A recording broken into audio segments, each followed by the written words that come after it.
அனைவருக்கும் ஆன்மீக வணக்கங்கள். உண்மையான பக்தன் அவமானப்படும் போது பக்தன் பொறுத்தாலும் கடவுள் பொறுக்க மாட்டார். தன் பக்தனை அவமானப்படுத்தியது பக்த வேஷம் போடும் எந்த நபரையும் கடவுள் விடமாட்டார் என்பதை விளக்குவதே இந்த சித்தரின் வரலாறு.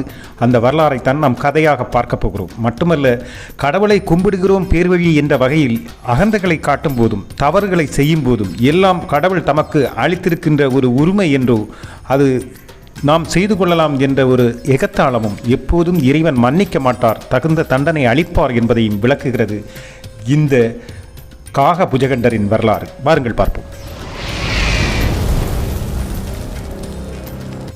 காக புஜண்டர் அந்தனர் குலத்தில் பிறந்த ராமர் மேல் அதிக பக்தி கொண்டிருந்தவர். அவர் லோமச முனிவரை குருவாக ஏற்று ஆத்மஞானம் பெற்றவர்.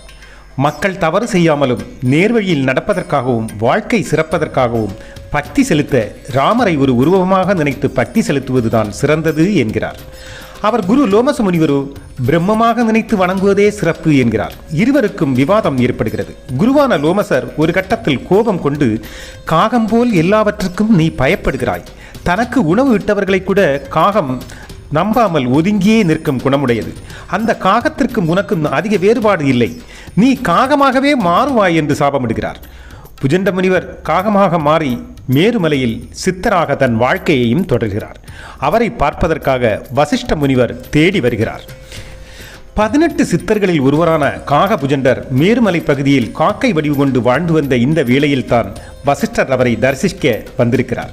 வசிஷ்டர் அவரிடம் உபதேசங்களும் வாழ்க்கையின் நுணுக்கங்களும் பக்தியின் நுணுக்கங்களும் இறைவனை சேர்வதற்கான சீரான நெறிமுறைகளையும் பற்றி கேட்டு அறிகிறார். அறிவுரைகளை பெறுகிறார். ஆசியும் பெற்றுக்கொள்கிறார். அதன் பிறகு மிக பணிவுடன் காகபுஜண்டரிடம் கேட்கிறார், தாங்கள் முற்பிறவி கதையை ஒன்று சொல்லலாமா? இந்த நிலையை எட்டுவதற்கு முன் தாங்கள் இருந்த நிலைமையை சொல்ல முடியுமா என்று கேட்கிறார்.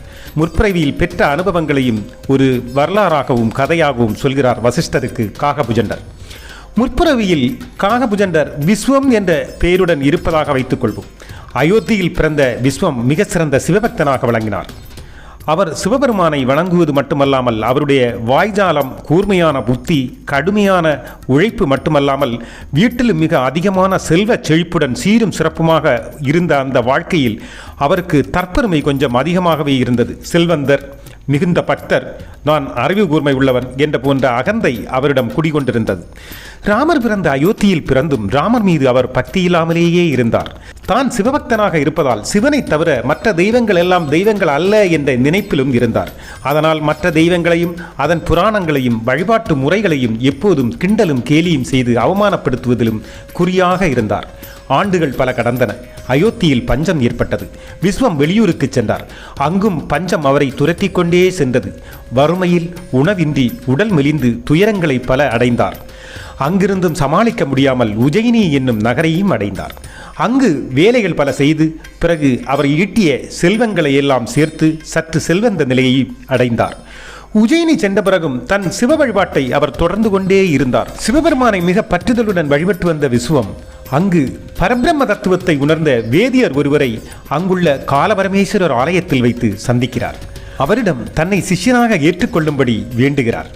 அவர் மிக சிறந்த பக்திமான் மட்டுமல்ல, அவர் சைவத்தை சிவபெருமானையும் போற்றுதலும் வணங்குதலும் மட்டுமல்லாமல் மற்ற மதங்களையோ மற்ற வழிபாட்டு முறைகளையோ இறைவனையோ தேவர்களையோ பழிக்கும் மனோபாவம் உள்ளவரோ அல்ல. கிஞ்சித்தும் பிற உயிர்களுக்கும் சக உயிர்களுக்கும் சிறிதும் வலியோ வேதனையோ வாக்காலோ செயலாலோ சொல்லாலோ செய்யாதவர். அந்த வேதியரிடம் விஸ்வம் சீடனாகவும் சேர்ந்தார். அவர் விஸ்வத்தை சீடனாக ஏற்றுக்கொள்ளவும் செய்தார். விஸ்வத்தின் கெட்ட குணங்களை அறியாத வேதியர் விஸ்வத்தை தன் மகன் போல் அன்பு செலுத்தி படிப்பு சொல்லிக் கொடுத்து சிவமந்திர உபதேசங்களும் சொல்லிக் கொடுத்து அவனை சிறப்பான ஒரு மாணவனாக மாற்றுகிறார். மந்திர உபதேசம் பெற்ற விஸ்வம் மகாகாலேஸ்வரர் ஆலயத்தில் சென்று மந்திரங்களை உருப்போட்டு ஜபம் செய்தார். தினமும் ஜபம் செய்து சுத்தமாக வேண்டிய மனதில் அற்ப புத்தியும் அகங்காரமும் படிந்து கிடந்தவை சிறிது சிறிதாக மேலெழும்ப ஆரம்பித்தன. அகங்காரம் குடிகொண்டது. நான் செல்வந்தன், சிறந்த பக்தன், என்னை மிஞ்சி யாரும் இல்லை என்ற அகம்பாவம் குடிகொள்ள ஆரம்பித்தது. மட்டுமல்ல, எல்லாம் அறிந்தவன் என்ற அகந்தை அவனிடம் மிக தலைவிரித்தாடியது. அதனால் திருமாலின் பக்தர்களை கண்டால் கோபப்பட்டு விடுவான்.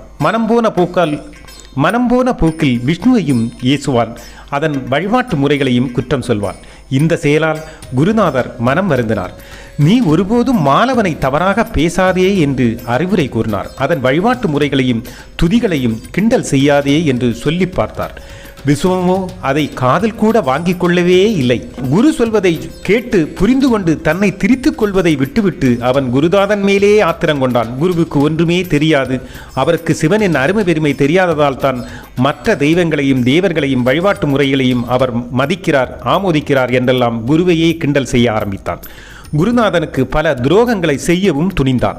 ஆனால் குருநாதர் விஸ்வத்தை வெறுக்கவில்லை. அவன் சிறு மாணவன், அறியாத குழந்தை என்று அவனை மன்னித்து விட்டு கொண்டே இருந்தார். எப்போதும் போல விஸ்வம் மகேஸ்வரர் ஆலயத்தில் அமர்ந்து இறைவனை தொழுது கொண்டு இறைவனை துதித்தபடி மந்திரங்களை உச்சரித்தபடி அமர்ந்திருந்தான். அப்போது அவரின் குருநாதரான வேதியர் அங்கு வந்தார். தனக்கு எல்லாம் தெரியும் என்ற கர்வத்தின் உச்சியில் இருந்த விஸ்வம் குருநாதரை பார்த்ததும் எழவோ அல்லது வணக்கம் செல்வோ சனாதன தர்மம் சொல்கின்ற குரு பக்தியை காட்டவோ எந்த மரியாதையும் காட்டாமல் திமிராக அமர்ந்திருந்தார். சீடனை பற்றி நன்கு தெரியும் என்பதால் குருநாதர் அதை பற்றி கவலைப்படவோ கண்டுகொள்ளவோ இல்லை. அவர் இறைபக்தியுடன் இறைவனை நோக்கியே சென்றார். பக்த வல்சலனான சிவபெருமானுக்கு அந்த பிறை சூடனுக்கு இதை கண்டு பொறுத்து கொள்ளவே முடியவில்லை. பக்தர்களுக்கு மனம் இறங்கும் அந்த ஈசன் கடும் கோபம் கொண்டார். சிவபெருமானுக்கு இதை கொண்டு பொறுத்து கொள்ளவே முடியவில்லை. தனது பக்தனான அந்த மகானை அவமானப்படுத்துகிறான் அந்த சீடன் என்பதை பார்க்கும்போது சிவபெருமான் மிகப்பெரிய கோபம் கொள்கிறான். சிவபெருமான் கோபத்தின் உச்சிக்கே சென்று விட்டார். கர்வத்தின் வசப்பட்டு அறிவை இழந்தவனே, நீ செய்த பாவத்தையும் துரோகத்தையும் உன் குருநாதர் வேண்டுமானால் பொறுத்து கொள்ளலாம். என் பக்தனான அந்த வேதியருக்கு ஏற்படும் இந்த அவமானத்தை நான் பொறுத்து கொள்ளவே மாட்டேன். நான் உன்னை மன்னித்தேனானால் வேத நெறியே அழிந்து போகும். என் பக்தனுக்கு யார் துரோகம் செய்தாலும் கோடி யுகங்கள் கொடூர நகரத்தில் மூழ்கி கிடப்பார்கள். புழு பூச்சியாகத்தான் பிறப்பான். மறுபடி பிறந்து தன் துன்பங்களையே அனுபவிப்பான். நீ குருநாதனுக்கு மரியாதை செலுத்தாமல் மலைப்பாம்பு போல் அமர்ந்திருந்த நீ மலைப்பாம்பாக மாறி மரப்பொந்தில் போய் கிடப்பாய் என்று சாபம் கொடுக்கிறார் சிவபெருமான். விஸ்வம் நடுநடுங்கியே போனால் அசரீதியாக ஒலித்த அந்த சாபக்குரலில் நடுங்கி போன விஸ்வம் குருமானை வணங்கி வேண்டி நிற்கிறார். விஸ்வம் நடுநடுங்கி போவதும் சிவபெருமானை நோக்கி வணங்கி நிற்பதும் கண்டு சீடனுக்காக சாபத்தை நீக்க வேண்டுகிறார் விஸ்வனின் குருவாகிய அந்த மகான். தன் பக்தனின் பிரார்த்தனையை ஏற்ற சிவபெருமான், என் சாபம் பொய்யாகி போகாது பக்தனே. விஸ்வம் பாம்பாக மாறி இன்னும் பல பிறவிகள் எடுப்பான். அவன் கற்க வேண்டியதும் பக்குவப்பட வேண்டியதும் நிறையவே இருக்கிறது. ஆனால் அவன் இப்போது பெற்ற தத்துவ ஞானம் எந்த பிறவியிலும் மறக்காது தொடர்ந்து அவனை பக்குவப்படுத்தி கொண்டும் மெருக்கேற்றி கொண்டுமே இருக்கும். அது பெருகவே செய்யும். இனிமேல் எந்த ஞானிகளையும் இகழாதே, ராமபக்தர்களை அவமானப்படுத்தாதே என்று பல அறிவுரைகளை விஸ்வத்துக்கு சிவபெருமானே கூறிவிட்டு அங்கிருந்து மறைந்து விடுகிறார். விஸ்வத்திற்கு சாபம் பெற்ற பிறகுதான் தன் தவறு புரிகிறது, ஞானம் வருகிறது. விஸ்வம் விந்தியமலையில் பாம்பாக பிறக்கிறார். அங்கே பாம்பாக கிடக்கிறார். பல பிறவிகள் எடுத்து பாம்பாக கிடந்து பிறவு மடிந்து பிறவிகளில் பக்குவமும் அறிவும் பெற்று சித்திகள் பெற்று பிறகு கடைசியாகத்தான் அந்தணனாக பிறந்து லோமச முனிவரிடம் சீடராக சேர்ந்து அருளாசி பெறுகிறார். தன்னுடைய எல்லா பிறவியிலும் ராமபக்தியில் சிறந்தவராகவே விளங்குகிறார். இவருடைய வாழ்க்கை பாடம் நமக்கு என்ன சொல்லித் தருகிறது?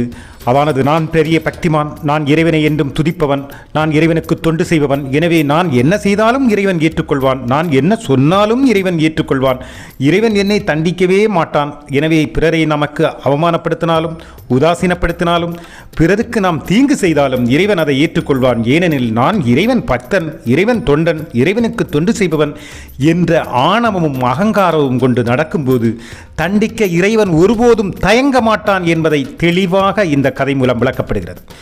இன்னொன்று, தன் பக்தனை அவமானப்படுத்தும் போது பக்தனே பொறுத்து கொண்டாலும் இறைவன் ஒருபோதும் அவனை பொறுத்து கொள்ள மாட்டான், இறைவன் ஒருபோதும் விட்டு வைக்க மாட்டான், அதற்கான தண்டனையை கொடுத்தே ஆவான் என்கிறது இந்த கதையும் அனுபவமும்.